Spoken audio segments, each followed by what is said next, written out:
Radioactif. Radioactif, la radio qui libère la parole des jeunes. Nous sommes de retour sur Chill and Tower pour cette deuxième partie d'émission avec Zeldo, youtubeur, et Jérémy, auteur romancier. Chill and Tower. Culture, musique, loisirs, sport, voyage, actualité, Psychologie. consonne. Voyelle. 8 lettres. Hein? J'ai pas mieux. Attends, ça part en couille. Normal, c'est l'heure de Chill and Tower. L'émission, c'est vraiment n'importe quoi. Alors les garçons, je vous avais promis tout à l'heure un petit jeu. Et on l'a attendu. Eh oui, vous l'avez Nous sommes là attendu. pour ça. Est-ce que vous considérez d'abord que vous avez des facilités à comprendre les autres générations? Pour ma part, non. Je pense avoir certaines difficultés.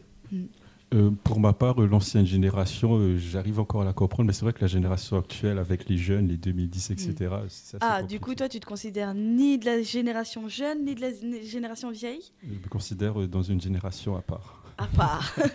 Eh bien, on va tester vos connaissances sur ces générations, et pas seulement parce que le thème d'aujourd'hui, c'est génération et stéréotypes. Les mauvaises images qu'on peut donner aux personnes, par exemple aux boomers. Boomer qui devient de plus en plus péjoratif d'ailleurs. Oui, eh bien, justement, on va en parler tout à l'heure. Ok, boomer, pourquoi est-ce devenu une insulte? Est-ce que les boomers ont conscience que boomer est devenu une insulte? Nous verrons cela dans quelques instants. Alors, mes chers auditeurs, que vous soyez en voiture, sous la douche ou en train de larver sur le canapé, n'hésitez pas à vous prendre au jeu et à répondre aux questions. On est censé compter les points. Alors, est-ce qu'on est compétitif ici ou pas? Est-ce qu'on compte les points ou on y va chill? Non, on est là tranquillement pour participer, Ouais. pour surtout écraser l'adversaire. Alors surtout, tu ne vas pas avoir la main. Ok, bon, à l'unanimité, vu qu'ici, on a parlé d'e-sport juste avant de la compétition, on est dedans. Du coup, il y a un catch prize de 2000, c'est ça? C'est 3000? ça, sponsorisé par Patricia, notre chargée de com, qui va nous offrir une voiture, sinon. Alors au vu du matériel, j'ai des doutes. Ok, donc avant de commencer, pour vous mettre dans le bain, je vais vous donner une petite définition. D'après le Larousse, une génération est définie comme un ensemble de personnes vivant dans le même temps et étant à peu près du même âge. Donc de ce fait, les membres d'une génération ont été exposés aux mêmes conditions économiques et sociales et ont connu les mêmes événements importants d'une époque. Pour donner un exemple, le rapport à la guerre n'est pas le même pour une personne de 90 ans que pour une personne de 20 ans parce qu'elles n'ont pas vécu les mêmes choses, quoi. Donc sans tomber dans les stéréotypes, ces expériences communes ont ainsi défini des attitudes et des motivations propres à chaque génération, notamment dans l'univers professionnel et social. Des experts et psychologues ont catégorisé 6 grandes classes générationnelles encore présentes aujourd'hui. Je vais commencer par vous les citer dans le désordre. Donc il y a 6 grandes générations. Et ensuite, on passera aux questions. Donc, dans le désordre, génération Y, génération X, les baby-boomers, génération Alpha, génération Z et génération silencieuse. Donc déjà, là, est-ce que ça vous parle un peu? Bien sûr. Après, pour les classer toutes, c'est pas évident. Bon, il y a 3 générations de lettres de l'alphabet qui vont être faciles, je pense, à remettre dans l'ordre, si vous connaissez l'alphabet. Première question, je vais commencer par Jérémy. Jérémy, d'après toi, quelle est la plus ancienne des générations? Les Tic-tac, baby-boomers. tic-tac. Baby-boomer, es-tu sûr de ton choix? Est-ce que c'est votre ultime bafouille? C'est celle qui me semble la plus éloignée, mais je ne suis pas sûr. Eh bien, malheureusement, c'est la mauvaise réponse. Du coup, la main passe à Tony. Tony, d'après toi? J'étais persuadé que c'était ça aussi. Il y avait un piège, hein. N'oublions pas que, au niveau des dates, je ne vais pas vous les donner, sinon ça va donner des indices sur le reste. Mais les baby-boomers, essayez de voir à peu près ils ont quel âge. Il y a quand même une génération qui est en dessous, quoi. Normalement, les premiers baby-booms, c'était dans les années 50-60, donc c'est-à-dire... Est-ce que tu veux que je te recite les autres générations? Ouais, je veux bien. Donc on a la génération Z, la génération Y, la génération Alpha, la génération silencieuse et la génération X. Gros pif, je vais dire la génération silencieuse. Est-ce que c'est ton ultime bafouille? C'est ça ou Alpha, donc je pense. Eh bien, félicitations Tony. C'est la génération la plus vieille qui est encore vivante. Enfin, du coup, ce qui amène à la deuxième question. Donc, on sait que c'est la plus ancienne. D'après vous, la génération silencieuse, d'après vous, c'est quelle date? Du coup, c'est à qui de Attends, c'est à répondre en Jérémy premier? de répondre, car Jérémy récupère la main. Alors, Approximativement, hein, on se donne une tranche. 930-40. Ah, c'est pas loin. Bah, c'est dedans, c'est dedans. Sachant qu'une génération, ils calculent ça en 15 années. Donc, c'est 1925 et 1945. Donc, autrement dit, les gens qui auraient aujourd'hui entre 77 ans et 97 ans. Eh ben, ça nous fait un point pour Jérémy. Hop là, donc on est à un partout. Que pouvez-vous nous dire sur pourquoi génération silencieuse? Est-ce que ça vous parle? Vous avez une explication à ça? C'est pas une explication, c'est peut-être une supposition, mais je me dis génération silencieuse pendant 25-45, ça me fait penser directement à tout le passage à la censure qu'il y a eu pendant le Reich. Puis vu que c'est la période avant le baby boomer qui a quand même créé une énorme inflation de tout d'un coup, je me dis il doit y avoir un lien avec la censure. Ouais, évidemment en période de guerre, on n'est pas forcément très. Oui, bonne piste. Et toi, Jérémy, t'as d'autres Je suis bien content de ne pas être né à cette époque. Déjà. Ouais. Je pense qu'on est tous. Ouais. Et bien du coup, alors la génération silencieuse qui, je le rappelle, est née entre 1925 et 1945, donc entre la Grande Dépression des années 30 et la Seconde Guerre mondiale, c'était pas une époque très très facile. Globalement, elle n'est plus assez présente car cette génération s'approche d'un âge centenaire. Donc il y en a plus beaucoup, soit ils sont à la retraite ou soit ils sont partis. Je sais pas comment dire ça de manière très gaie. Ils sont partis pour un monde meilleur. Donc le sens du travail et du sacrifice propre à cette génération a été aiguisé par la nécessité de relancer l'économie et de construire des bases solides dans une époque vraiment en crise. Donc elle est réputée pour ne pas être très revendicative mais très acharnée au travail. Son époque est marquée par l'absence de congés payés, l'absence du droit de vote de la gente féminine et l'absence de force syndicale. Donc cette génération a foi en la hiérarchie qui pour eux est une condition sine qua non de la réussite professionnelle. Ils sont réputés pour être loyaux envers leur employeur. Les membres de la génération dite des traditionalistes envisagent l'entièreté de leur carrière dans un même secteur d'activité, voire dans la même entreprise, toute leur vie. Donc ça, c'est vraiment pour ça qu'ils sont assez reconnus. Évidemment, c'est des stéréotypes, on le rappelle. Pour conclure, cette génération est réputée pour être disciplinée. Ils scindent vie privée et vie professionnelle en deux parties bien distinctes. Les silencieux sont considérés comme des conventionnels et des fatalistes, s'attendant au pire, mais restant dans l'espérance. C'était la petite partie information, minute culture générale. Tony, petite question. Quelle est la génération qui suit la génération dite silencieuse ? Du coup, mon premier avis, ce serait justement les baby boomers, mais c'est vrai que maintenant tu m'as mis le doute. Mais je ne dirai rien. J'ai la réponse. Pour moi, baby boomer, c'est juste avant les 60s, donc à savoir, la question c'est plutôt est-ce qu'il y a eu les alphas ou pas avant, mais du coup pour moi ce serait les baby boomers. Est-ce que c'est ton dernier mot ? Oui, du coup. Et oui, bravo Tony, ça te fait un point en plus. Évidemment, c'est les baby boomers. Car comme on l'a rappelé tout à l'heure, les baby boomers, c'est pendant la deuxième, c'est juste après la Deuxième Guerre mondiale, de 46 à 64. D'ailleurs, il me semble que c'était pour relancer l'économie juste après la guerre. Oui, c'est exactement ça. Bon, on va le voir tout à l'heure avec les clichés, stéréotypes par rapport à cette génération. Donc, les baby boomers auraient aujourd'hui entre 58 et 76 ans. Donc, pourquoi ce nom de baby boomer ? Pour l'événement, du coup, c'est tout simplement le baby boom. Parce que juste après la guerre, il a fallu repeupler, mais aussi faire revenir les finances. Ouais. Et ça a été un point majeur de la politique de Gaulle. Ça a été de tout renflouer le plus vite possible. Ouais. Et du coup, les familles ont fait beaucoup de bébés, pour le coup. Il y a eu même un problème au niveau des hôpitaux qui n'arrivaient pas à gérer tout. Ouais. Ça avait l'air d'être une époque sympa, quand même. C'est clair. Et est-ce que vous avez une estimation du nombre de bébés qui a pu naître en cette période ? 50 millions. Pas un petit peu en dessous. 80 millions de bébés. Vous vous rendez compte ?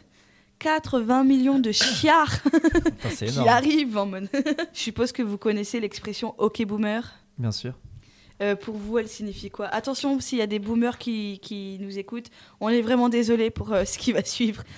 C'est une expression qui devient de plus en plus à la mode pour dire que telle tranche d'âge ou une personne en tout cas qui peut être vue comme une personne âgée avec ses propos ne serait pas dans les propos actuels. Ouais. C'est un peu une façon rabaissante, je trouve, de dire qu'on est vieux jeu. Ouais, c'est ça. Jérémy, est-ce que tu es d'accord ? Il a très bien résumé la chose, c'est-à-dire aujourd'hui on emploie à tout va l'expression OK boomer pour désigner quelqu'un qui est pas forcément à l'époque d'aujourd'hui.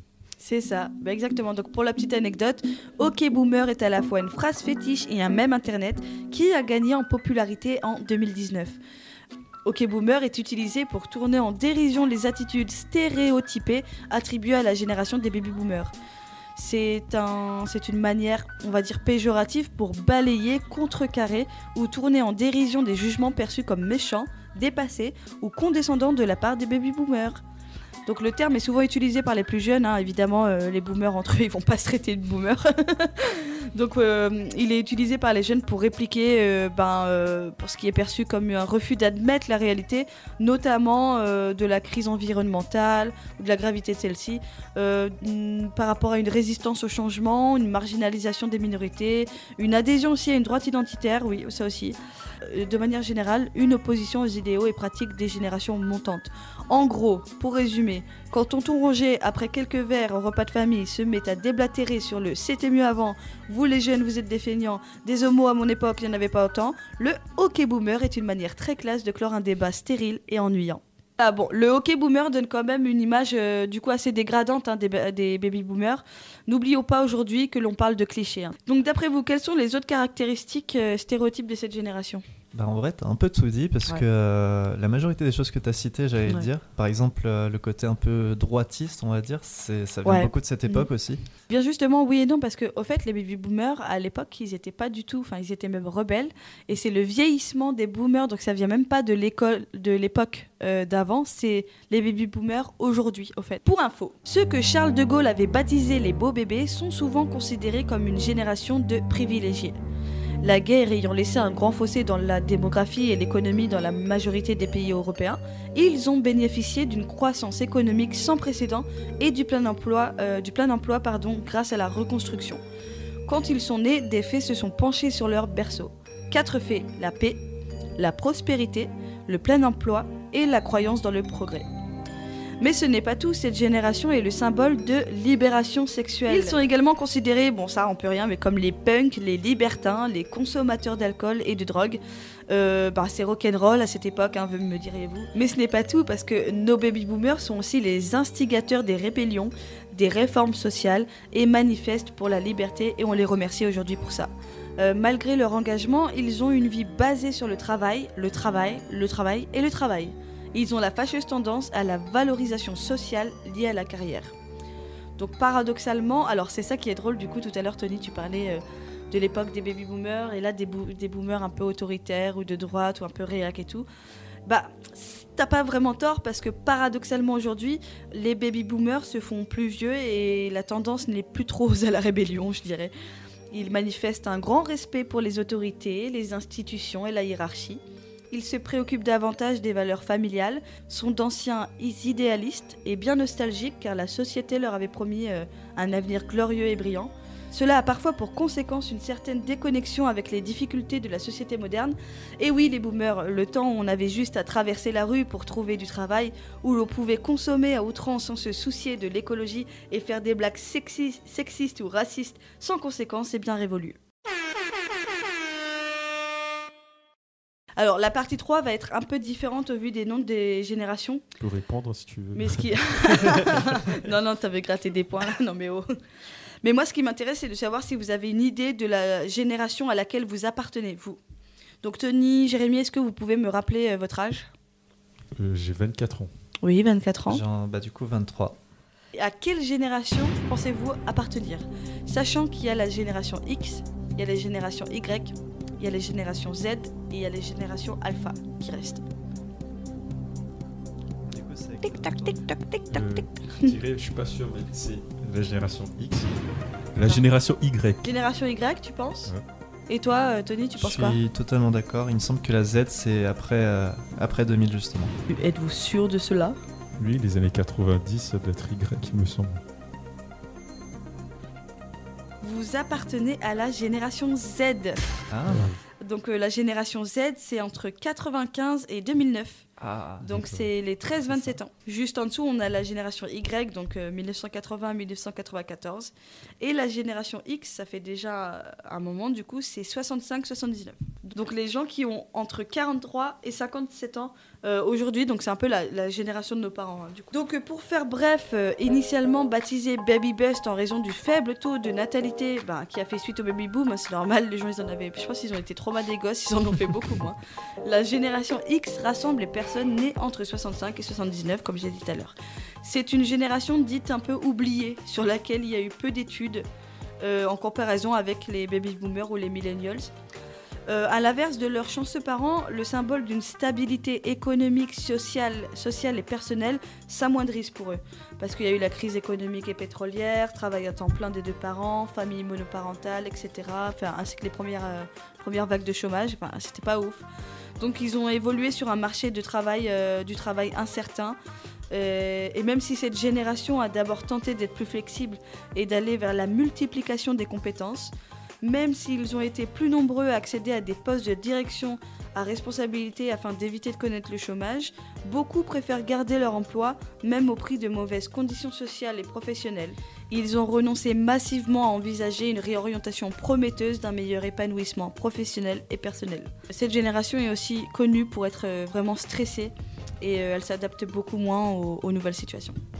Mais point positif, à travers cette génération, la notion d'appartenance à l'image de l'entreprise est devenue importante et fédératrice, au bénéfice de la productivité encouragée et utilisée par l'employeur. Oui, c'était le début de quelque chose. Merci beaucoup, Baby Burst. Quelle génération vient après la génération X ? Y, la rapidité. Tony. On le dit souvent qu'il est un peu mou, c'est pour ça. Super. Facile, les générations Y, ils ont un surnom, ils sont surnommés les 2000. Non mais si tu chauffes quand même. Il y a 1000 dedans. Les millennials. Oui. Merci Tony.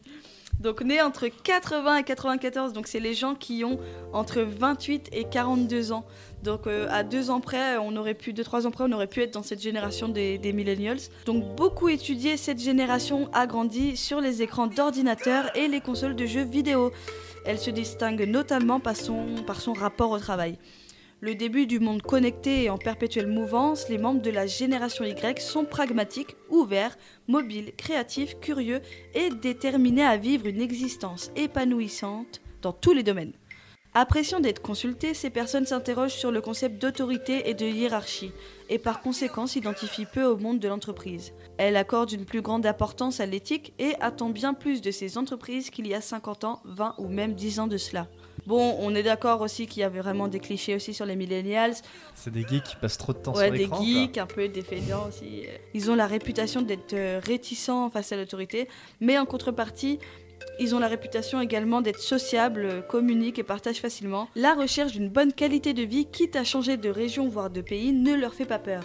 Malgré un modèle économique difficile avec ses crises structurelles à répétition, la génération Y a su s'adapter et tirer parti de cette refonte totale du monde socio-professionnel, jusque-là référente pour les générations passées. Plus diplômés que leurs aînés, les profils de la génération Y n'hésitent pas à se former et à se remettre en question pour évoluer tout au long de leur carrière. L'avant-dernière génération, qui est notre génération, donc je le rappelle, la génération Z. Merci. Donc, allez, là, sachant que c'est votre génération, vous avez bien une idée des stéréotypes, des clichés que vous avez le plus entendus sur cette génération ? Plus ou moins. Alors stéréotype non, mais du coup je me dis Dragon Ball Z est sorti en 96. Ouais, c'est très lié. Dragon Ball Z. Tout s'explique, c'est sûrement pour ça. On est la génération de Dragon Ball, c'est pour ça. C'est pas du tout parce que le Z vient après le X et le Y. Non, c'est ça la vraie. C'est ça. C'est la génération qui a entre 13 et 27 ans aujourd'hui. Bah, c'est la génération d'avant 2012, du coup tout le monde s'attendait à ce que ça s'arrête là, je pense. Ouais. J'aime les rêves qu'il a, Tony.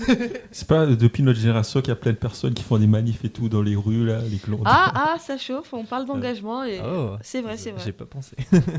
Mais qui sont surtout très connectés, enfin, que ce soit dans les réseaux ou même... Mais ça, en fait, c'est Z. J'avais vu un truc avec le fait, une génération qui était très... dans leur monde avec les écouteurs qui marchent dans les rues, qui font En parler fait, oui, de vous n'avez pas réseau. tort, ça semble logique. Puisque la génération X et Y sont nées avec le numérique, évidemment, les générations Z, tout ça, ça fait que s'accentuer. Et ça s'accentuera aussi encore pour les autres. De toute façon, la technologie, ça va pas s'arrêter demain, quoi. On va pas dire non, retourne au feu. La lumière, c'est nul. Allez, on éteint tout. Putain, c'était tellement bien les silex. Donc la génération Z, appelée Millennials 2.0 ou Digital Native, puisqu'ils sont les premiers à être véritablement nés dans le numérique et à l'ère des réseaux sociaux. Leur manière d'être à la fois connectée, horizontale et créative innerve tout dans notre société.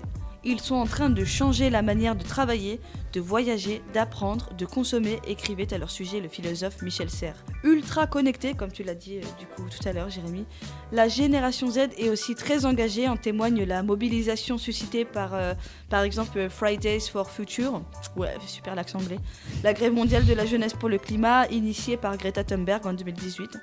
Cette génération du coup elle accorde plus d'importance et est résolument tournée vers les nouveaux médias. Le départ en retraite des baby-boomers permettra à cette nouvelle génération de trouver un travail plus rapidement, dans de meilleures conditions. En tout cas, c'est tout ce qu'on leur souhaite. C'est tout ce que nous souhaitons. C'est clair. Voilà. Il nous reste une génération.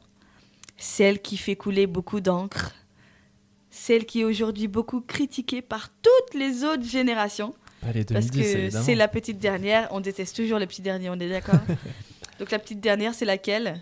Celle qui Alpha, reste. du coup, par... Génération Alpha, et oui, parce que quand on arrive à la dernière lettre de l'alphabet, on recommence au début. Sachant que cette génération, elle n'est pas terminée. Ça doit pas être depuis les années 2008-2010 jusqu'à Ah, maintenant. tu chauffes. Hein T'es chaud, tu chauffes. C'était 2010, oui. Ouais, Donc cette génération, c'est pour ça qu'elle n'est pas encore terminée, parce que si on suit le principe de 14-15 ans, cette génération, elle s'arrêtera en 2025. Donc on va parler, alors là ça va faire mal, désolé s'il y a des alphas qui nous écoutent, mais vous prenez cher parce que comme j'ai dit tout à l'heure, tout le monde déteste les petits derniers. Mais vous inquiétez pas, quand il y aura l'autre génération, du coup j'imagine bêta, vous pourrez vous en prendre à elle, vous aurez le droit. Alors cliché, allez, faites-vous plaisir. Bah, c'est vrai qu'ils sont tellement jeunes, c'est difficile de trouver des clichés encore. On a un mot TikTok. TikTok, oui, oui. Fortnite. Je dis oui, Fortnite. Il y a des problèmes d'expression aussi parfois, il me semble. Ah ça je sais pas, je ne dirai rien. En même temps, quand tu nais dans un monde où les meilleures musiques c'est Weshden, Aya Nakamura, Jul. Critique pas Weshden, je l'aime bien finalement. Genre en fait les alphas, c'est ceux qu'on critique le plus, mais c'est la période où il y a eu quand même le plus d'avancées, genre le féminisme qui a augmenté, les LGBT qui ont c'est ça. augmenté. Après c'est peut-être ça qui est critiqué aussi, c'est peut-être le fait que ce soit vachement ouvert maintenant, parce qu'il y a tellement plus de liberté que les époques d'avant. Les boomers ils disent que ouais, ça va plus, maintenant il y a des trans, il y a toujours eu des trans, c'est juste que maintenant ils se cachent plus quoi. Ouais mais justement c'est du coup les alphas qui le mettent plus en avant. Ouais. C'est peut-être ça aussi. Ouais, c'est d'ailleurs pour ça que je pense qu'en fait, s'ils prennent aussi cher la génération alpha, c'est parce qu'ils sont incompris de toutes les autres générations. Ouais. En fait. Ils osent parler quand même, ils osent libérer la parole sur des sujets de... En gros, franchement, je pense que la phrase des alphas, c'est non, on se laissera plus faire, on va pas se taire en fait. C'est ça. Ouais, maintenant ils veulent plus travailler, ils laissent plus de place aux loisirs, ou ils veulent de meilleures conditions. Bah oui, c'est normal. Wesh. En fait les alphas c'est un peu les anti-génération silencieuse je trouve. Ouais. C'est Aussi, totalement l'opposé. plus, je dirais même plus anti-boomer parce que les boomers, eux, ils ont encore la forme, tu vois. Et eux, vrai. ils ont connu je traverse la route là et je trouve du travail. Du coup, ils sont en mode oh les jeunes, quelle bande de feignants. D'ailleurs, vous imaginez le repas de famille où il y a les 6 générations qui sont réunies. Pour tout vous dire, certains la surnomment la génération vert ou encore péjorativement les 2000, même si c'est les 2010, en raison de ses penchants particulièrement digitalisés et de l'omniprésence des écrans autour d'elle. Si tous les membres de cette génération ne sont pas encore nés, les pronostics vont déjà bon train sur leur avenir, leur comportement et les défis qu'ils auront à affronter. Pour certains, ça sera une génération particulièrement superficielle, baignée de télé-réalité et de loisirs virtuels. Pour d'autres, c'est la génération de la tolérance et de l'ouverture d'esprit.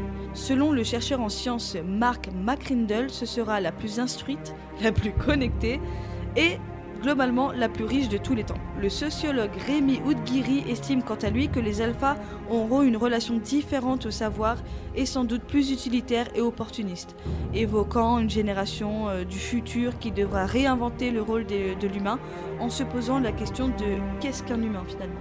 Bon, en tout cas, les alphas ils prennent cher avec TikTok, on les prend pour des débiles. Et puis surtout qu'ils n'ont pas eu les grandes œuvres qu'on a connues. Il n'y a pas eu Ouais. Harry Potter, il n'y a pas eu beaucoup de choses. D'ailleurs, avec tous les nouveaux mots qui apparaissent dans le dictionnaire. Orthographe avec un F. Eux, ils n'ont pas de difficulté avec oignon, ils n'ont pas de i. Mais est-ce que vous pensez que finalement les alphas ils sont vraiment genre chiants ou comme on le dit superficiels et tout? Parce que moi je trouve un petit peu, enfin c'est sûr qu'ils sont dans le numérique, mais je les trouve franchement matures plus vite quand même. Et bah justement, ce que j'allais dire, ils sont matures beaucoup plus tôt. Après, je pense que ce qui nous donne ce côté erroné, c'est que de plus en plus, on donne l'accès très rapidement à certains réseaux comme Twitter, par exemple. Ouais, grave. Et malheureusement, tous ces 2010, justement, ont très facilement accès à Twitter. C'est d'ailleurs pour ça que le hashtag est apparu sur Twitter, je pense. Ouais. Du coup, beaucoup les voient comme des cancers, alors qu'en réalité, c'est juste qu'ils sont sur des choses qui ne sont pas forcément de leur âge, peut-être. C'est ça. Évidemment, moi quand je regarde les statuts Facebook que je mettais quand j'avais 12 ans, c'est pas les mêmes qu'aujourd'hui. C'est clair. C'est d'ailleurs pour ça qu'aujourd'hui, je suis totalement déconnecté de tous les réseaux sociaux. Ouais, à cause des alphas. Ok, bon après. Dans tous les cas, 3e guerre mondiale, guerre civile, autre pandémie, effondrement de l'économie, chômage de masse, montée du fascisme, au vu des événements récents, de la crise sanitaire, écologique et du climat politique tendu, des avancées technologiques plus inquiétantes que prometteuses, les présages sont néfastes et peu encourageants en ce qui concerne l'avenir de cette dernière génération. Perso, moi, ça me fait grave flipper, mais n'oublions tout de même pas que le monde d'aujourd'hui est l'héritage que nous a laissé les générations précédentes. C'est très beau ce que tu viens de dire. Merci. Chill and Town. Culture, Musique. loisirs, sport, Voyage. actualité, Psychologie. consonne. Voyelle. 8 lettres. Hein? J'ai pas mieux. Attends, ça part en couille. Normal, c'est l'heure de Chill and Town. L'émission, c'est vraiment n'importe quoi.